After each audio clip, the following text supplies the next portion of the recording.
NU Ranting Saugaling berkhidmat alam barokah berfaedah.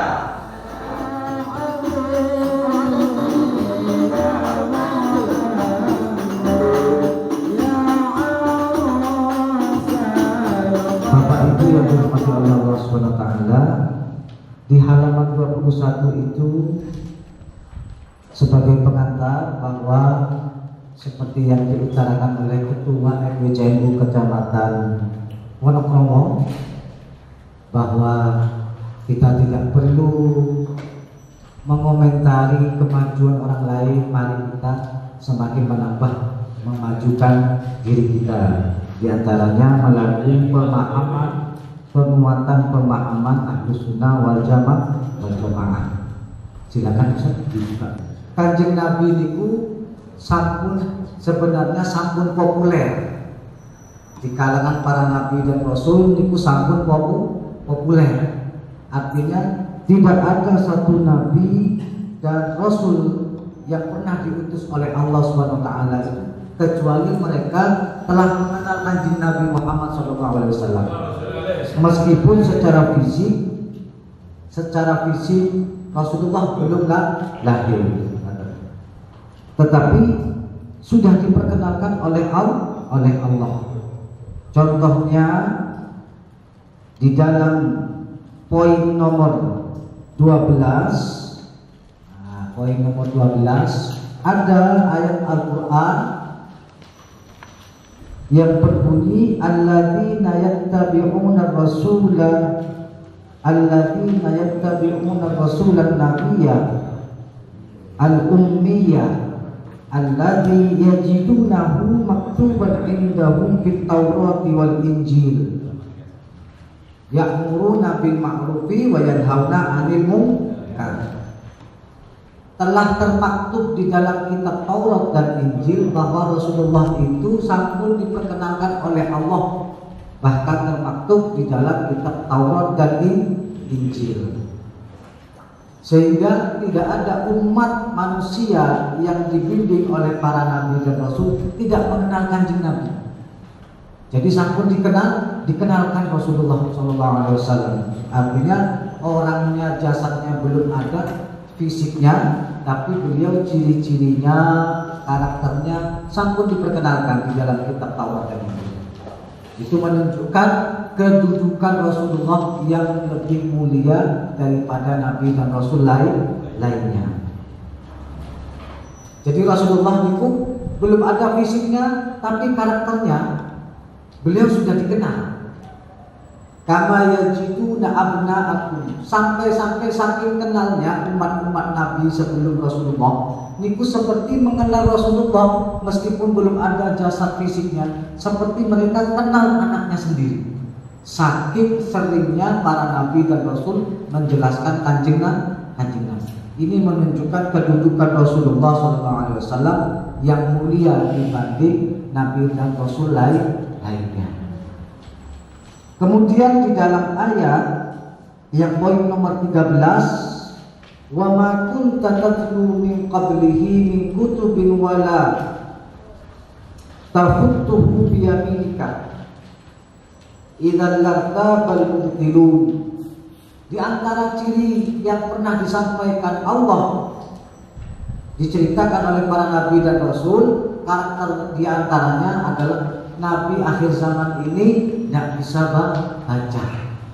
Jadi karakter kanjeng Nabi sudah diperkenalkan oleh para nabi dan rasul. Karakternya seperti ini, maka tidak heran kalau kemudian umat-umat Bani Israel, umat-umat semua para nabi itu sama-sama berharap, siapa tahu saya hidup di nabi yang akhir zaman ini. Artinya pengen menangi lahirnya kanjeng Nabi. Jadi semua umatnya Nabi dan Rasul itu berharap umur mereka panjang dan mendapatkan Nabi akhir zaman ini lahir di saat mereka menangi hidupnya Rasulullah. Jadi sangat ditunggu-tunggu kanjeng Nabi. Sangat ditunggu-tunggu.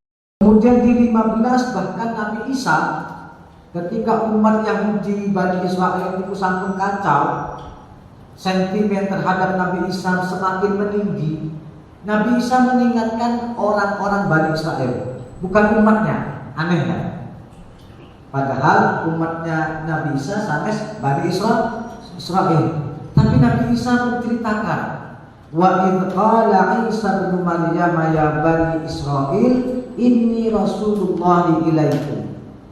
Di satu sisi umatnya Nabi Isa menganggap dia sebagai Tuhan, di sisi yang lain orang-orang Bani Israel menanamkan kebencian kepada Nabi Isa. Lalu Nabi Isa bilang, saya ini sama seperti Rasul-Rasul Allah yang lain, yang juga menceritakan dan mengenal betul tentang Nabi Muhammad SAW. Maka ditegaskan oleh Nabi Isa, musaddiqan lima baina yadayya minat Taurat. Saya juga membenarkan apa yang disampaikan oleh nabi-nabi sebelumnya di dalam kitab-kitab Taurat, termasuk kabar-kabar gembira yang disampaikan oleh para nabi dan rasul sebelum aku, di antaranya di dalam kitab Taurat. Nomor hadirnya utusan Allah akhir zaman, namanya ismuhu Ahmad. Dan ternyata dalam literatur bahasa Latin dan bahasa Ibrani, keterangan seperti ini sama, cuma beda istilah. Kalau di dalam bahasa Latin dan Ibrani, Ahmad itu disebut dengan Periklatos. Artinya Periklatos itu apa? Orang yang terpuji. Jadi sudah ada di dalam riwayat-riwayat kitab-kitab klasik, baik yang itu hasil dari perkembangan di Yunani dan di Ibrani, sampun juga mengenal informasi tentang Kanjeng Nabi Muhammad. Ini menunjukkan Allah tidak tanggung-tanggung memposisikan kedudukan Rasulullah SAW di atas yang lain dalam berbagai ayat-ayat Allah. Kemudian di 15 bahkan Nabi Isa, ketika umat Yahudi Bani Israel itu sampun kacau, sentimen terhadap Nabi Isa semakin meninggi. Nabi Isa mengingatkan orang-orang Bani Israel, bukan umatnya. Aneh kan? Padahal umatnya Nabi Isa sampai Bani Israel. Tapi Nabi Isa menceritakan, wa idh qala Isa bin Maryam ya Bani Israel inni Rasulullah ilaikum. Di satu sisi umatnya Nabi Isa menganggap dia sebagai Tuhan, di sisi yang lain orang-orang Bani Israel menanamkan kebencian kepada Nabi Isa. Lalu Nabi Isa bilang, saya ini sama seperti Rasul-Rasul Allah yang lain, yang juga menceritakan dan mengenal betul tentang Nabi Muhammad SAW. Maka ditegaskan oleh Nabi Isa, musaddiqan lima baina yadayya minat Taurat. Saya juga membenarkan apa yang disampaikan oleh nabi-nabi sebelumnya di dalam kitab-kitab Taurat, termasuk kabar-kabar gembira yang disampaikan oleh para nabi dan rasul sebelum aku, di antaranya di dalam kitab Taurat. Nomor hadirnya utusan Allah akhir zaman, namanya ismuhu Ahmad. Dan ternyata dalam literatur bahasa Latin dan bahasa Ibrani, keterangan seperti ini sama, cuma beda istilah. Kalau di dalam bahasa Latin dan Ibrani, Ahmad itu disebut dengan Periklatos. Artinya Periklatos itu apa? Orang yang terpuji. Falamma ja'ahu bil bayyinati qalu hadza sihrun mubin. Dulu Bapak Ibu, orang-orang ini Bani Israel, kaum-kaumnya orang-orang nabi-nabi terdahulu, itu kalau perang itu sering pakai dengingan Kanjeng Nabi. Jadi doanya begini, yang dulu populer di kalangan orang-orang sebelum Nabi Muhammad lahir, itu sering ada muncul doa seperti ini. Allahumma sunna bin nabiyyi akhir bin nabiyil mab'uthi akhir zaman Ya Allah, tolong kondisi saya. Ya Allah, kalau mereka perang pakai doa ini. Ya Allah, menangkan saya atas nama Nabi akhir zaman yang akan diutus. Mau diulang doanya? Allahumma sunna di makalah itu makan. Allahumma sunna bin nabiyil mab'uthi akhir zaman.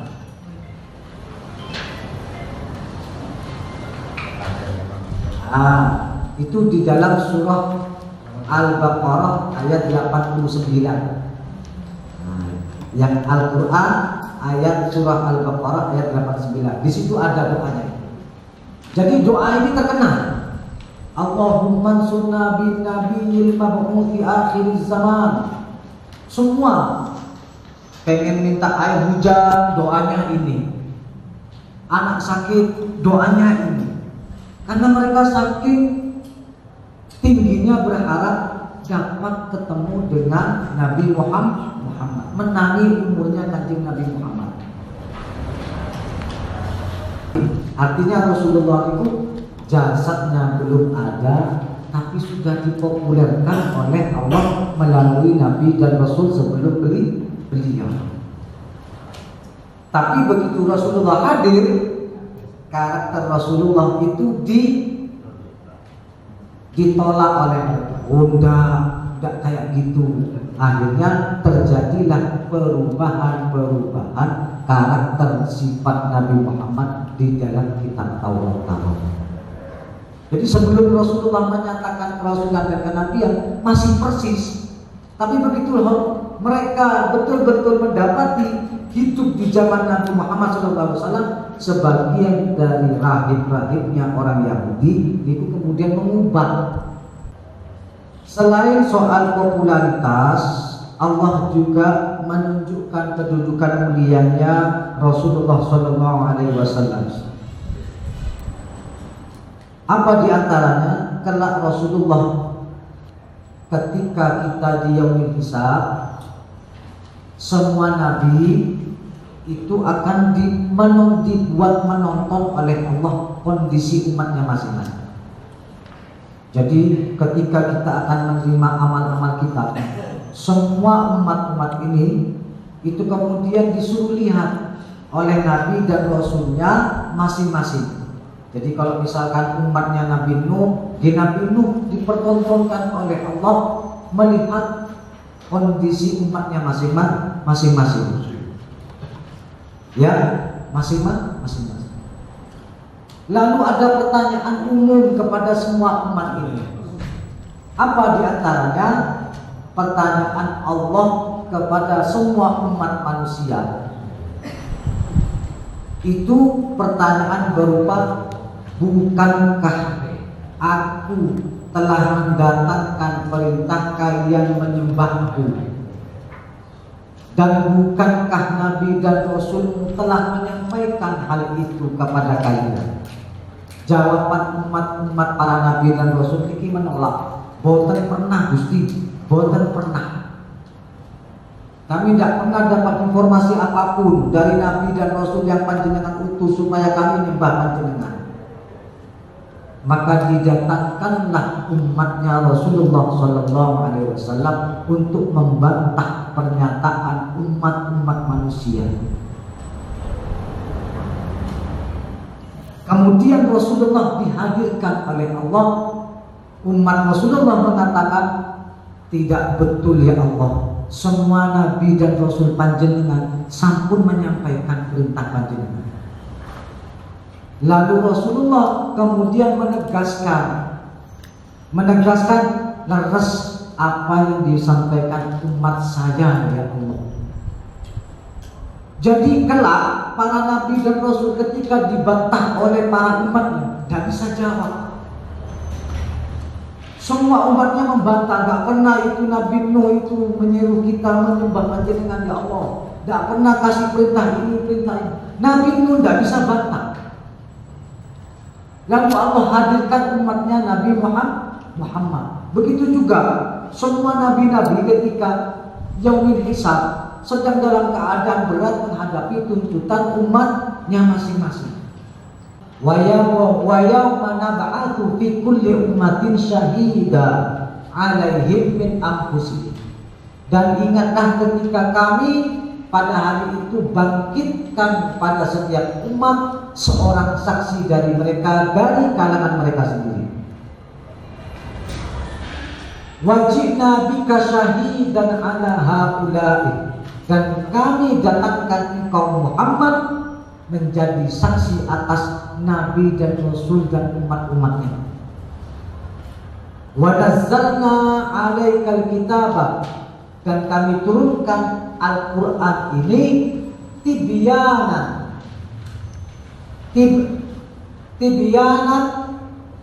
likulli syai'in, untuk menjelaskan segala sesuatu. Nah, jadi Allah akan nanti mendatangkan ujung-ujungnya Kanjeng Nabi Muhammad sallallahu alaihi wasallam. Wa hudan wa rahmatan wa busyra lil muslimin. Sebagai apa? Petunjuk. Sebagai petunjuk, sebagai rahmat, sebagai kabar gembira bagi orang-orang yang ikut kepada risalahnya Kanjeng Nabi. Nah, kondisi seperti ini menurut kesepakatan ulama tidak dimiliki oleh Nabi dan Rasul selain Rasul, kecuali Rasul. Maka hujahnya para ulama ini yang kemudian menjadi keyakinan kita bahwa rahmat terbesar Allah adalah Rasulullah. Maka rahmat, maka syukur paling tinggi setelah mensyukuri Allah adalah kita selaku umatnya mensyukuri ditakdir jadi umatnya Rasulullah. Nah, gitu. Wa ma arsalnaka illa rahmatan lil alamin. Ini jelas, ayat yang cukup jelas menunjukkan kemuliaan Rasulullah dibanding yang lain. Ini sangat jelas, tidak perlu ditafsirkan, orang sudah paham. Maka tidak perlu pakai tafsir macam-macam. Allah dengan cukup baca terjemahannya ayat ini sampun paham bagaimana kedudukan Rasulullah Sallallahu Alaihi Wasallam di hadapan Gusti Allah. Jadi banyak sekali ayat-ayat pendukung yang Allah tidak kurang-kurang menjelaskan kedudukan Rasulullah, kemuliaan Rasulullah, sanjungannya Allah terhadap Rasulullah, pembelaannya Allah terhadap Rasulullah. Ini bukan kata. Artinya, habis ini kula nyuwun tulung ayat-ayat ini mboknya ikut dipopulerkan. Jangan cuma kemudian laqad ja'akum wa ma arsalnaka dan kemudian ayat uswatun hasanah. Ayat yang lain yang menjelaskan tentang Kanjeng Nabi Muhammad kemana? Kemana semua itu? Nah, di kitab niki salihnya itu kita diingatkan. Ternyata banyak ya ayat-ayat pembelaan Allah terhadap Rasulullah. Yang nomor 2, yang supaya kita termotivasi, ayat yang biasa kita dengar, wa ma arsalnaka illa rahmatan lil alamin, tanpa dibahas tafsirnya kita sudah paham. Tapi sebenarnya supaya tambah yakin kepada Rasulullah bahwa Rasulullah adalah rahmat yang betul-betul tertinggi ya dari Gusti Allah, kita baca di sini.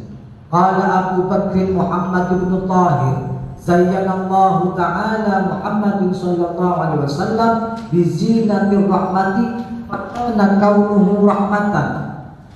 Allah menghiasi, menempelkan kepada Kanjeng Nabi Muhammad sallallahu alaihi wasallam dengan hiasan, dengan pujian sebagai rahmat. Fakana kaunuhu rahmatan, maka keberadaan secara fisiknya saja Rasulullah itu sudah jadi rahmat. Belum urusan doa, belum urusan nasihat, fisiknya saja itu sudah jadi rahmat. Maka yang membedakan dengan rahmatnya Allah antara rahmat Allah dengan rahmat Rasulullah. Kenapa? Kalau rahmat Rasulullah itu adalah inqadul basyariyati min adabillah allati mutadamminatun fis syafa'ah. Jadi kalau rahmatnya Rasulullah adalah kepedulian Rasulullah akan nasib umatnya dari siksa azab Allah yang itu tercakup dalam syafaat.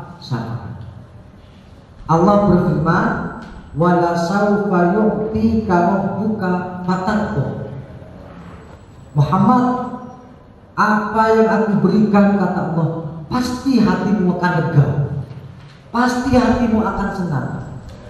Tapi dijawab oleh Rasulullah, inni lam arda wa wahidun min ummati finnar. Saya, ya Allah, tidak akan puas, tidak akan cukup dengan semua pemberian Engkau selama saya masih mendapati satu umat saya tertinggal di neraka. Hebatnya Rasulullah begitu.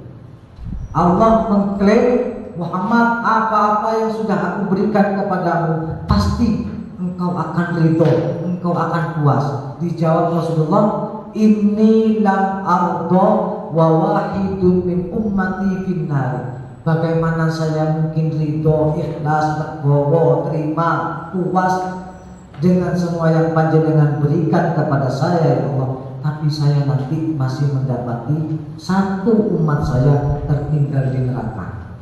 Maka Rasulullah naik turun neraka Gusti Allah buat mengeluarkan kita. Itu inqadul basyariyah, kepedulian Rasulullah. Nah, ini bagian dari syafaat. Maka kalau ada orang, ya, kalau ada orang kemudian bertanya bedanya rahmat Allah sama rahmat Rasulullah apa, Ustaz? Apa Ibu? Panjenengan jawab seperti ini. Rahmatnya Rasulullah, kepedulian beliau. Jadi ayat pada laqad ja'akum rasulun min anfusikum azizun 'alaihi ma anittum harisun, itu adalah rahmat Rasulullah. Harisun wa ma arsalnaka illa rahmatan lil alamin. Begitu. Apa haris? Orang yang besar kepeduliannya terhadap nasib umatnya, dan itu menjadi penguat ayat wa ma arsalnaka illa rahmatan lil alamin. An Abi Musa an Nabi sallallahu alaihi wasallam. Oh, setelah ini contoh dari penjelasan rahmat. Kedudukan Rasulullah, kenapa kok bisa diberikan rahmat sebagai rahmat, dijadikan rahmat? Ini hadis sakit Abu Musa al-Asy'ari. Apa?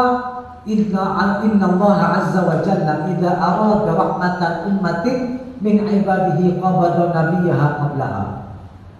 Allah itu kalau memberikan rahmat kepada suatu kaum, maka nabinya diambil dahulu, Pak. Diwafatkan terlebih dahulu. Faja'alahu laha faratan wa salaman. Sehingga nyata bahwa rahmat yang didapat oleh umat ini karena barokahnya, syafaatnya, nabinya dan rasulnya yang sudah diwafatkan terlebih dahulu. Tuh. Tapi kalau Allah sudah memberikan azab khusus Nabi Muhammad, khusus selain kanjeng Nabi dan Rasul selain kanjeng Nabi Muhammad, itu kalau umatnya salah, Allah perlihat, Allah hidupkan Nabi dan Rasulnya, lalu Allah azab umatnya di depan mata kepala Nabi dan Rasulnya. Tapi khusus Rasulullah, Allah tidak tega. Allah memuliakan kanjeng Nabi. Tidak pernah Allah mengazab umatnya Rasulullah sekalipun dalam kondisi Rasulullah masih hidup.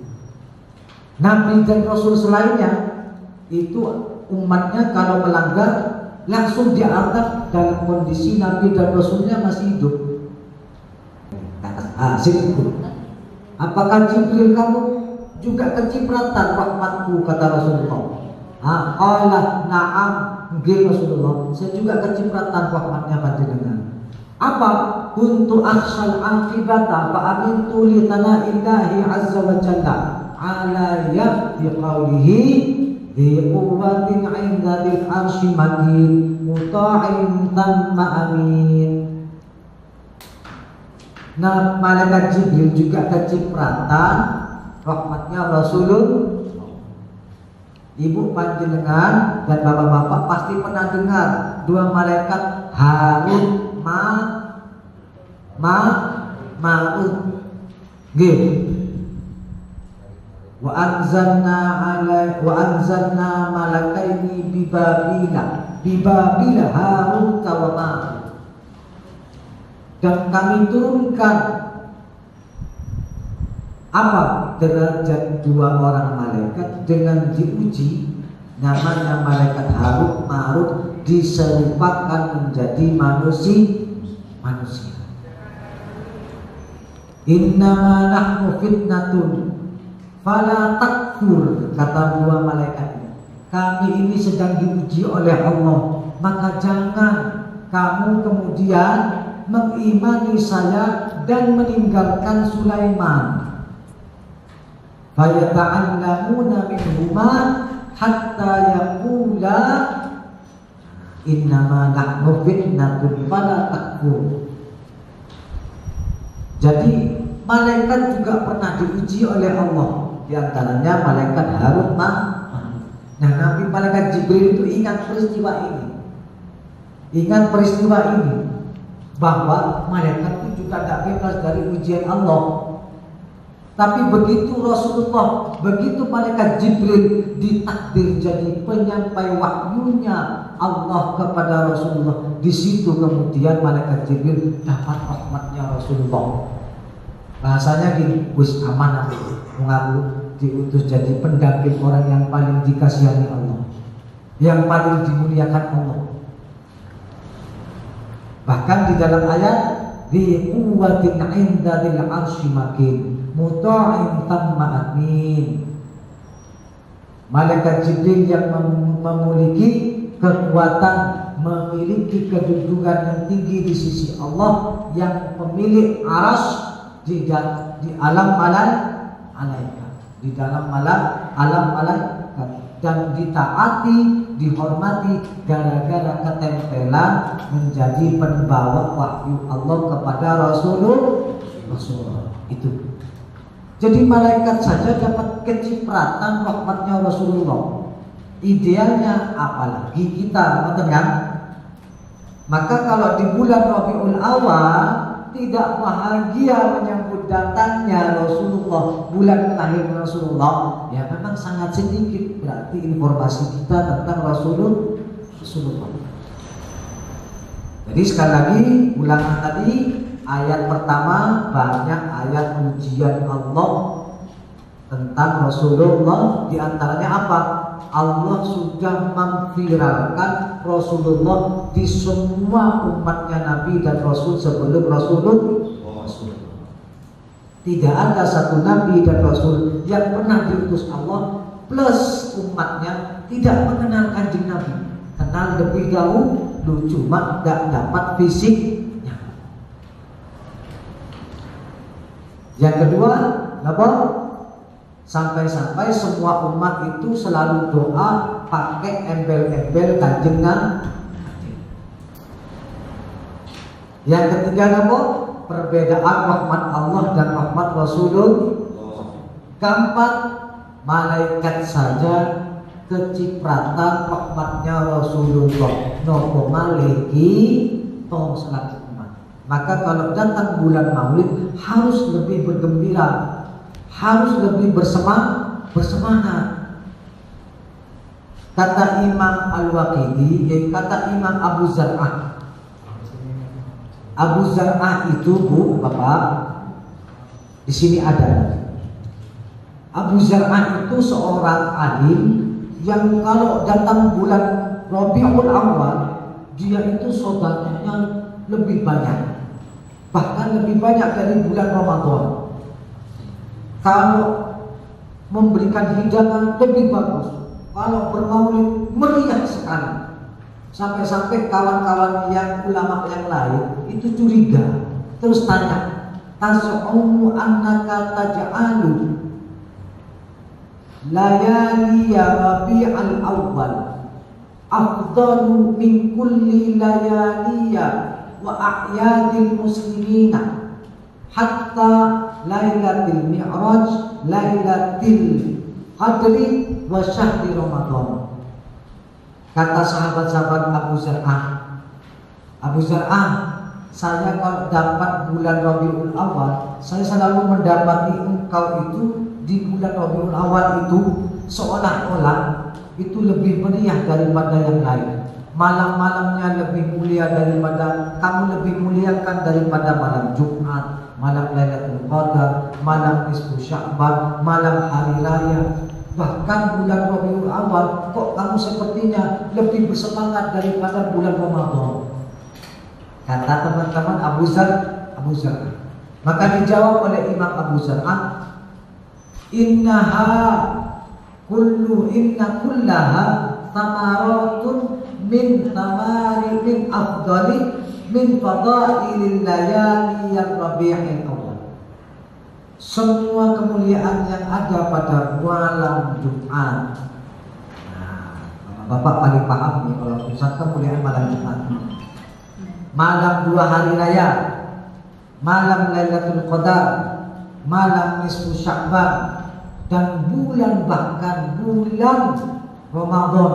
Kata Abu Zar'ah, kulluha samarun, semuanya itu hasil dampak buah dari orang yang lahir di bulan Rabiul Awal.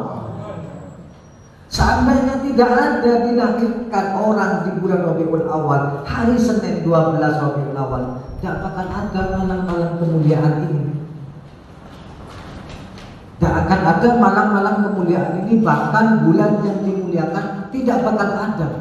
Justru mereka ada semuanya gara-gara ada orang yang dilahirkan, makhluk paling mulia di bulan Rabiul Awal 12 hari malam Senin.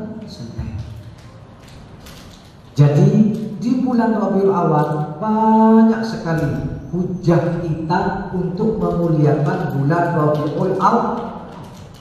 Maka ajaklah kepada para keluarga panjenengan, ibu bapak, takmir, ya, panjenengan aja semuanya warga kampung, ayo ramaikan bulan Rabiul Awal. Harapan kami ranting sawung garing seperti itu.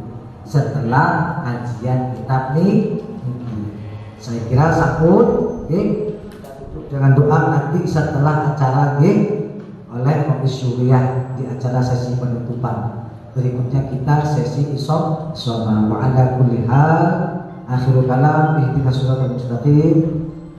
Allahumma muwaffiq ila aqwamit thoriq. Wassalamualaikum warahmatullahi wabarakatuh.